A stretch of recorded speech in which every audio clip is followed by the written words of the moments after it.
ಮಾಜಿ ಶಾಸಕರಾದ ಅಶೋಕ್ ರವರೇ, ಎಲ್ಲ ನಮ್ಮ ಬ್ಲಾಕ್ ಕಾಂಗ್ರೆಸ್ನ ಅಧ್ಯಕ್ಷರೇ, ನಮ್ಮ ಅಧಿಕಾರಿಗಳೇ, ಎಲ್ಲ ಸ್ನೇಹಿತರೆ, ಇವತ್ತು ಚನ್ನಪಟ್ಟಣ ತಾಲೂಕಿಗೆ ಒಂದು ಸುವರ್ಣ ಅವಕಾಶ ಇವತ್ತು ಸಿಕ್ಕಿದೆ.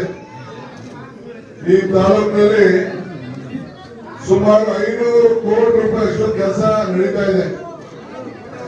ಬರೀ ನಾನು ಇದೊಂದು ಪಂಚಾಯತಿಗೆ 800 ಕೋಟಿಯಷ್ಟು ಈಗಾಗಲೇ ಕೆಲಸವನ್ನ ತೆಗೆದುಕೊಂಡಿದ್ದೇವೆ.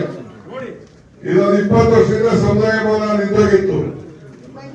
ಎಲ್ಲ ಊರವರೆಲ್ಲ ನೀವೆಲ್ಲ ಸೇರಿ ಮಾತು ಕೊಟ್ಟಿದ್ದೀರಿ ಅಂತ ತಿಳಿಸಿದ್ರು. ಇಡೀ ಊರು ಒಗ್ಗಟ್ಟಿನಿಂದ ಪಕ್ಷ ಭೇದ ಮರೆತು ಡಿ.ಕೆ. ಶಿವಕುಮಾರ್ ಪರವಾಗಿ ನಿಂತ್ಕೊಂಡು ವೋಟ್ ಹಾಕ್ತೇವೆ ಅಂತ ಹೇಳಿ ಮಾತು ಕೊಟ್ಟಿದ್ದಾರೆ ಅಂತ ಮಾತು ಕೊಟ್ಟಿದ್ರು. 80 ಅಶ್ವರ ಸಮುದಾಯದವರು ಮತ್ತು ಬೇರೆಯವರೆಲ್ಲ ಸೇರಿ 85 ಲಕ್ಷವನ್ನ ಈಗಾಗಲೇ ನಾವು ಇದಕ್ಕೆ ಅಭಿವೃದ್ಧಿಗೋಸ್ಕರ ನಾವು ಈಗಾಗಲೇ ಸೇರಿಸಿದ್ದೇವೆ. ಈಗಾಗಲೇ ಒಂದು ಸೇತುವೆ 5 ಕೋಟಿ ರೂಪಾಯಿ ವೆಚ್ಚದ ಸೇತುವೆ, ಈಗಾಗಲೇ ಕಣ್ವ ನದಿಗೆ 5 ಸೇತುವೆಗಳನ್ನ ಈಗಾಗಲೇ ನಾನು ಭೂಮಿ ಪೂಜೆಯನ್ನ ಮಾಡ್ಕೊಂಡು ನಾನು ಬಂದಿದ್ದೇನೆ. ಇಂಥ ಅವಕಾಶ ಸಿಗ್ಲಿಲ್ಲ. 20 ವರ್ಷದಿಂದ ಎಷ್ಟು ಜನ MLA ಆದ್ರು, ಎಷ್ಟು ಜನ ಮಂತ್ರಿ ಆದ್ರು, ಎಷ್ಟು ಜನ ಮುಖ್ಯಮಂತ್ರಿ ಆದ್ರು, ಆದ್ರೂ ಇದನ್ನ ಮುಗಿಲಿಲ್ಲ ಅಂದ್ರೆ ಇದಕ್ಕಿನ್ನ ಅವಮಾನ ಇನ್ನೊಂದಿಲ್ಲ. ನೀವು ಈಗ ಅರ್ಥ ಮಾಡ್ಕೊಳ್ಬೇಕು. ನಮ್ಗೆ ಹೊಟ್ಟೆ ನಿಂತ್ಕೊಂಡು ನೀವೆಲ್ಲ ಆಶೀರ್ವಾದ ಮಾಡಬೇಕು. ಬಹಳ ಸಂತೋಷದಿಂದ ಊರಿನವರೆಲ್ಲ ಸೇರಿ ಪೂಜೆ ಮಾಡಿದ್ದೀರಿ, ನಾನು ಭಾಗಿಯಾಗಿದ್ದೀನಿ.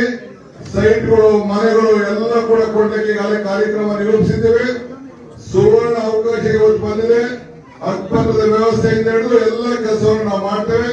ನಿಮ್ಮ ಆಶೀರ್ವಾದ ನಮಗೆ ಸದಾ ಇರಲಿ ಅಂತೇಳಿ ಪ್ರಾರ್ಥಿಸಿ ನಿಮ್ಮೆಲ್ಲ ಶುಭ ಹಾರೈಸಿ ಮಾಡಿ ಎಲ್ಲರೂ ಸೇರಿ ಒಗ್ಗಟ್ಟಿನಿಂದ ಈ ಊರಿನ ಮಹಾಜನತೆ, ವಿಶೇಷವಾಗಿ ಹಸು ಸಮುದಾಯಗಳೆಲ್ಲ ಸೇರಿ ಒಗ್ಗಟ್ಟಿನಿಂದ ಆಶೀರ್ವಾದ ಮಾಡಬೇಕು ಅಂತೇಳಿ ನಾನು ಎಲ್ಲ ನನ್ನ ತಾಯಿಂದರಿಗೆ, ಹಿರಿಯರಿಗೆ ನಾನು ಪ್ರಾರ್ಥನೆ ಮಾಡ್ತೇನೆ. ಎಲ್ಲರಿಗೂ ನಮಸ್ಕಾರ. ನಾನು ರಾಮಲಿಂಗಾರೆಡ್ಡಿ ಅವರಿಬ್ಬರು ಸೇರಿ ಇವತ್ತು ಇಂಥ ಪವಿತ್ರವಾದ ಕಾರ್ಯಕ್ರಮದಲ್ಲಿ ಪಾಲ್ಗೊಂಡಿದ್ದೀವಿ. ನಮಸ್ಕಾರ.